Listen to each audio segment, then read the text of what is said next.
a mulher ela vai ser criticada, independente da escolha que ela faça.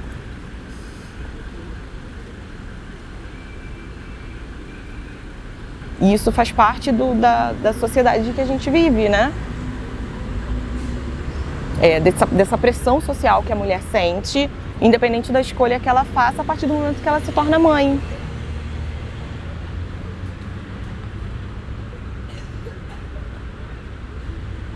Essa mesma sobrecarga, a gente não consegue ver com os pais. Essa sobrecarga é materna.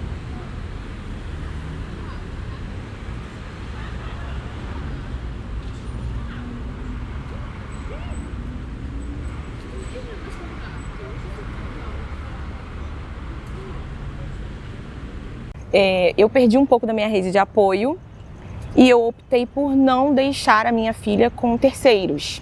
Então foi uma escolha, né? Eu poderia ter contratado uma babá, mas não era essa a intenção. E então eu e o meu esposo, a gente sentou e a gente conseguiu decidir. Financeiramente falando, ou era minha renda ou era dele. E falando de renda, a gente sabe que as mulheres têm rendas mais baixas do que os homens, né? Mercado de trabalho. Então, financeiramente falando, tinha que ser a minha renda e não a dele, porque a dele é que provém mais. Então, foi uma escolha. Eu pude escolher, né? E como eu já disse antes, a maioria das mães solos, elas não podem escolher. Elas provavelmente vão colocar os filhos com terceiros por precisarem trabalhar. Ou vão conciliar com um trabalho mais informal, onde tenha maior flexibilidade, né? Eu tenho exemplos gigantescos disso dentro da minha própria casa, porque, como eu falei, minha mãe foi mãe cedo, né? Então, ela não teve a opção que eu tô tendo de poder ficar em casa e cuidar de mim, né? Ela teve que me deixar com a minha avó, fui criada com a minha avó até meus 5 anos. Eu via minha mãe, às vezes, final de semana e quando dava pra ela me ver. Então, eu não fui criada com a minha mãe até meus 5 anos. Então, era apresentação de escola do Dia das Mães. Minha mãe não participava, por questões de, ela ver que o trabalho... Ela tinha que trabalhar porque ela tinha que me dar as coisas, não tinha outra opção. Naquela época, não tinha aquela opção. Então, eu sei que isso me atrapalhou muito com a minha mãe, até eu pegar um carinho por ela, assim. Foi bem difícil, foi bem complicado. Que até eu entender... Porque, querendo ou não, uma criança de 5 anos ela já tem a noção de algumas coisinhas. E até eu entender que era por questão de trabalho, e até eu entender que ela era minha mãe, foi todo um processo. Então, a vida materna ela se divide em 2 momentos, né? A gente costuma falar que não é só quando inicia ali a criança nasceu, não. Antes da gravidez, a gente tem uma Sabrina que tem mais disponibilidade de tempo, não tem tantas preocupações, está sempre com a saúde ok.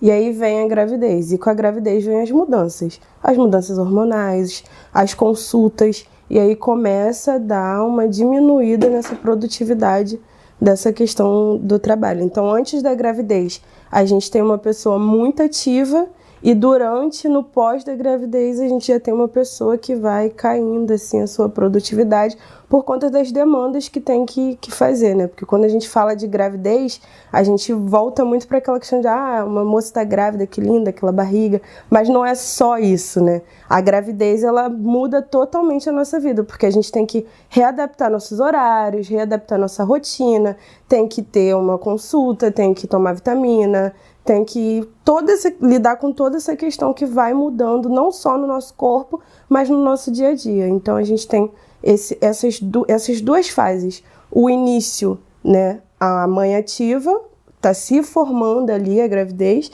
e depois a gente já começa a ter aquela pessoa que vai caindo a sua produtividade por conta do excesso de demandas.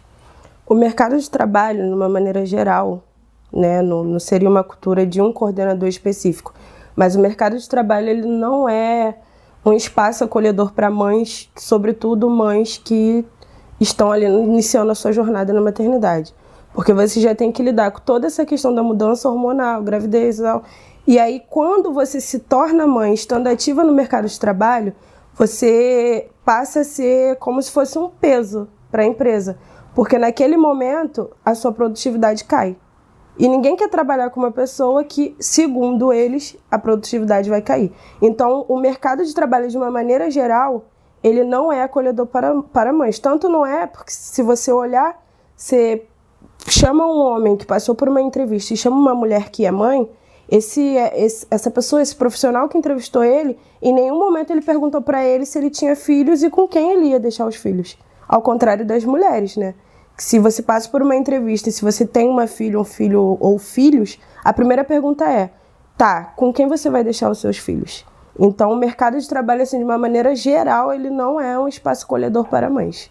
Em determinados cargos, as pessoas preferem sim que sejam homens. Já tive problemas de uma supervisora que não conseguiu dar conta da gestão dela e eles acreditavam que justamente por ser mulher, né? Porque todos os supervisores eram homens. Então, acontece sim, até nas entrevistas as perguntas são bem... tem essas questões de, você tem filhos? Com quem você vai deixar seus filhos? Hoje ainda acontece muito. Infelizmente, eu tenho uma filha de 21 anos que ela tem esse problema. O meu neto tem 3 anos e ela, para trabalhar, tem essa questão. E aí, com quem vai ficar o seu filho? É um fato que acontece mesmo, ela realmente tem essa dificuldade, porém as empresas ainda fazem essa exclusão à mulher. Alguns recrutadores, eles perguntam se a mulher tem filho, se ela fala que sim, pergunta quantos, quem vai ficar com esses filhos e se ela tem vontade de ter mais filhos. Então são perguntas que invadem muito a nossa privacidade, que eu acho que não faz muito sentido, porque se eu vou ter mais filhos ou não, isso não é um problema. Eu não vou deixar de ser profissional se eu tiver mais filhos. Então algumas empresas têm feito isso ainda, tá? É algo que é muito falado até no LinkedIn, a gente vê muito sobre isso e ainda acontece.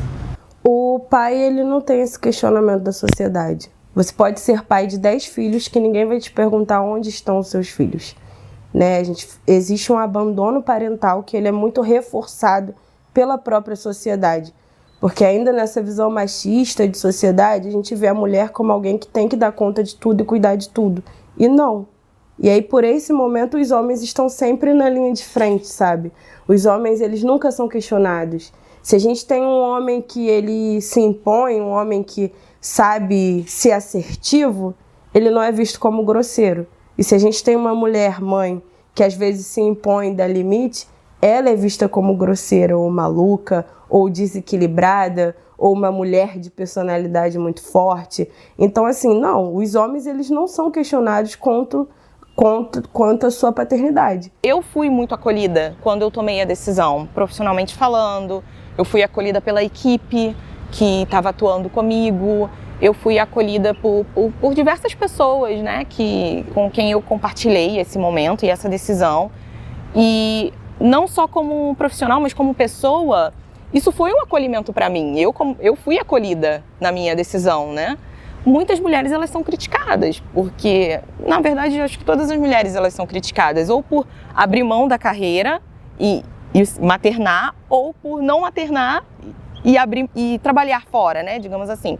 Existe essa vertente, a gente tem essa realidade na nossa sociedade. A gente vê que muitas jovens, elas desistem por não ter rede de apoio, por não dar conta, porque não é apenas ela. Agora ela tem uma pessoinha ao qual depende totalmente dela. Então ela vai se desdobrar, ser criativa, né? Criar outras fontes de renda de uma forma mais informal, né?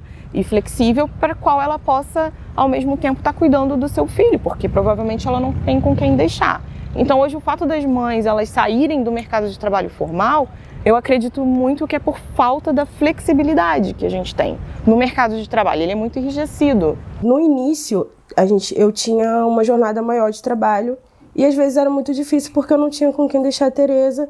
E dado alguns momentos, quando o meu esposo estava trabalhando, porque era ele que ficava com ela, quando ele não podia ficar com ela, eu tinha que levá-la para o trabalho comigo. Então ia eu, bebê conforto e um sonho indo para o trabalho. E alguns olhares, né? Porque, querendo ou não, você acaba ali sendo muito julgada, de tipo assim, mas não tinha com quem deixar. Então, quem não tem uma rede de apoio, o mercado de trabalho se torna ainda mais difícil. Porque você tem que trabalhar com o que você tem. E, às vezes, o que você tem te exclui do mercado de trabalho. Naquele momento, se eu não tivesse uma coordenadora que me acolhesse, eu não ia estar trabalhando, né? Então, alguns dias, alguns momentos eu tive que levar a Maria Tereza, em outros momentos o Gustavo ficava com ela, e aí eu fui readaptando esses horários com as questões da turma. Então, assim, para quem não tem uma rede de apoio, é difícil. Não dá para conciliar maternidade e trabalho, porque a maternidade, ela é uma entrega, então você está o dia inteiro entregue ao seu filho. E aí você não consegue, muitas das vezes, administrar essas duas coisas, se você não tiver alguém que te acolha. Teve momentos de eu ter que amamentar minha filha em outro espaço, pelo fato da pessoa virar e falar, nossa, aqui é um ambiente de trabalho, você está amamentando, e eu tive que me recolher e ir para um banheiro com a minha filha para poder amamentar. Então, dentro desse mercado de trabalho, a gente ouve, sim, coisas bem ruins. Sim, na verdade as pessoas veem o pai, né, no caso a figura paterna, como a pessoa que coloca a comida dentro de casa, né? Muitas pessoas ainda têm esse pensamento, tipo assim, por exemplo, você é o pai da criança, você sai, você traz uma fralda, você traz um lenço, tá tudo bem, tá tudo certo. Agora você é a mãe, você tem que cuidar da criança, você tem que cuidar da casa, você tem que cuidar do seu marido ainda, né? Aquelas coisas de ter que cuidar de casa, enfim, as pessoas ainda têm esse pensamento, né? E é muito difícil tirar esse pensamento da cabeça das pessoas. Muito difícil, porque, por exemplo, eu ainda penso em fazer faculdade, provavelmente enfermagem ou fisioterapia. E as pessoas viram pra mim e falam assim, como é que você vai conseguir fazer uma faculdade com uma bebê pequena, cuidar de casa? Isso, gente, eu tenho meu marido pra isso, né? Eu não tô casada, mas tô morando com a pessoa já. E, poxa, ele, no horário que ele não tá fazendo nada, né, não tá trabalhando, ele pode ficar com ela enquanto eu faço, sei lá, um período online, outro eu vou presencial e por aí vai. Então, eu trabalhava numa empresa de entrega de cigarros e lá o perfil era masculino, mas tinham mulheres que iam fazer a entrevista. E teve uma vez que um supervisor não quis contratar uma mulher, porque ele achou que devido a questões de roubos, assalto, né, por conta da carga, ele achava que ela não daria conta. E ela foi, e eu bati o pé e contratei, e ela ficou durante muitos anos lá, mesmo tendo assaltos, com toda a dificuldade da rotina dela diária, ela mostrou para ele que não, e depois eu me lembro dele falando para mim assim, se ela tá aqui hoje é por causa de você, e é a minha melhor motorista. O impacto da maternidade, da gestação, né, na juventude, nas jovens, ela é uma sobrecarga muito maior do que numa mulher na vida adulta. A jovem, ela está em formação, então não é apenas a questão educacional, mas a maior parte dessas jovens, por questão de vergonha, de falta de apoio familiar, em muitos dos casos, essas jovens elas são recriminadas por terem iniciado, às vezes, a relação sexual precocemente. Então, há diversos fatores que a família ela não apoia essas jovens, né? Então, por vergonha e por diversos fatores psicológicos e sociais, boa parte dessas jovens, elas param de estudar. Se elas estão no ensino médio, elas interrompem. Se elas estão cursando algum curso técnico ou, quiçá, iniciar a faculdade, elas param no meio do caminho, né? Porque para essa jovem prosseguir, ela precisa de uma rede de apoio bem fortalecida. Tanto do genitor, né, dessa criança, ou do parceiro, quanto familiar, dos pais, avós, tios, enfim, a rede de apoio que ela tiver. E geralmente essa jovem ela é um pouco discriminada, né, por estar gestando fora de um relacionamento, por exemplo, não casou. Essa jovem às vezes é obrigada a casar, então ela vai abrir mão, muitas das vezes, de estudar, da sua vida educacional, da sua vida profissional, porque foi obrigada a casar. Teve casos assim, né? E às vezes jovem menor. Então a gente tem distintos casos do impacto da maternidade e da gestação na educação dessas jovens. Mas isso é um percentual muito grande, eu não posso dizer agora o número, mas é bem corriqueiro e naturalmente falando de jovens de comunidade, isso é muito mais. Então essa jovem ela não vai permanecer na escola ou na faculdade onde quer que ela esteja. Eu estava conversando com um amigo meu que já estuda, né, nessa universidade. Ele falou assim, nossa, você já tentou o vestibular? Eu falei, não. Ele, poxa, mas você tem tanto potencial de passar. Porque como eu já trabalho na área da assistência social, eu sempre falava que eu queria fazer serviço social. Mas era algo que, como eu não tinha tempo de estudar, eu pensava assim, poxa, eu não vou me dedicar a isso agora. Eu não sabia quando que eu ia poder me dedicar. Até que ele simplesmente virou para mim, eu acabei perdendo o prazo da inscrição, porque na semana eu estava cansada, e eu ia tentar a isenção, eu perdi o prazo de enviar documentos e tudo mais. Ele falou assim, olha, eu paguei a inscrição para você e você vai fazer a prova e você vai passar. E aí eu comecei a estudar, às vezes eu chegava cansada, Tereza no colo, porque às vezes ela não queria ficar com o pai dela, ela queria ficar só comigo. E eu estudando, eu passava a noite ali estudando. Qualquer oportunidade que eu tinha de estudar, na volta, no ônibus, eu estava estudando, de madrugada eu estava estudando. E eu fui estudando, ficando cada vez cansada e fui fazer a prova. Quando eu fiz a prova e saiu o gabarito, eu falei, meu Deus, eu não passei. E aí veio o resultado da prova e eu consegui passar. Né? E eu fiquei assim muito emocionada, porque os dias que eu passei estudando na madrugada parecia que não ia valer, sabe? E foi muito difícil, era muito difícil. E quando eu ia conversar com alguém, eu tô estudando, a pessoa sempre falava assim, nossa, você vai passar para uma universidade, você acha que você vai conseguir? Porque a UERJ é uma das provas mais difíceis, muitas pessoas que se preparam o ano inteiro não conseguem passar, e eu passei em segundo lugar. Então, assim, você você conseguir passar, você conseguir realizar um sonho é extremamente incrível. E aí, nesse momento que me deu a força para eu continuar estudando, foi a Maria Tereza. Porque eu olhava para ela e eu falava assim, filha, eu vou conseguir por nós. Sabe? Ela era a força. Não vai atrapalhar porque meio que antes eu não tinha uma renda, né? Eu só estava estudando. Estava na casa dos meus pais. Então, eu sei que muitas das coisas que a Jade está recebendo, das pessoas que ela está ganhando, eu sei que vai durar um determinado tempo, entendeu? E eu sei que, no caso, o pai dela, que está comigo hoje em dia, ele consegue suprir essas necessidades, mas seria incrível se eu estivesse trabalhando, porque seria uma ajuda a mais. Não estou dizendo que vai passar a necessidade, né? Não vai ter a falta daquilo, mas seria bom trabalhar, porque seria uma ajuda a mais, né? Eu sei que isso modificou muito com a pandemia, por conta do home office, a gente tem muitas oportunidades em home office. Então, se fosse uma prioridade para as mães, eu acredito que já seria um caminho, né? Eu sei que tem uma legislação que trata um pouco sobre isso, mas eu acho que isso precisa ficar muito mais em voga nas empresas, né? De fato. Mas eu acredito sim que retornando para o mercado de trabalho com uma bagagem de experiência pessoal, a gente pode estar sim agregando e orientando e acolhendo de uma maneira distinta essas mães, as gestantes, de uma maneira geral. Na verdade, eu acho que o nosso papel é ser justo, né? A gente tem que procurar ver as coisas da forma correta. Não só ser a favor da empresa, também não ser só a favor do funcionário. E a gente entender que a gente precisa de um bom profissional. Então, se aquela pessoa me atende dentro daquele perfil que o cliente me passa, eu vou brigar por ela. Então, é assim que eu entendo e é assim que eu trabalho.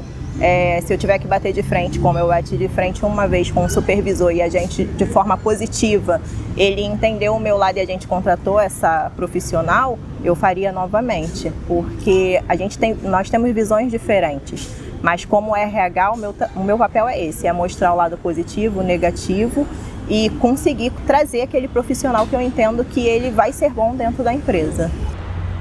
Porque só eu querer não é...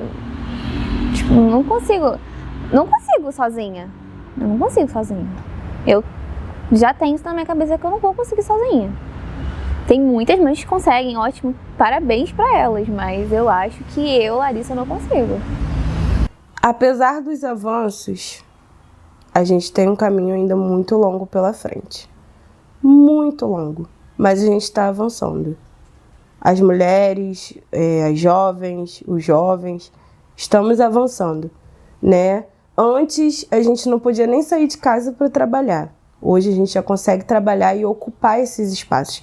Então, apesar do avanço que a gente tem hoje na nossa sociedade, existe ainda um caminho muito longo que a gente vai construindo e a sociedade tende a melhorar mais com essa luta, né? É a construção da luta. A gente não pode deixar de lutar. A gente não pode deixar de querer realmente lutar pelo que a gente acredita. Porque o caminho, ele tá aí. Mas esse caminho só é construído com as nossas ações.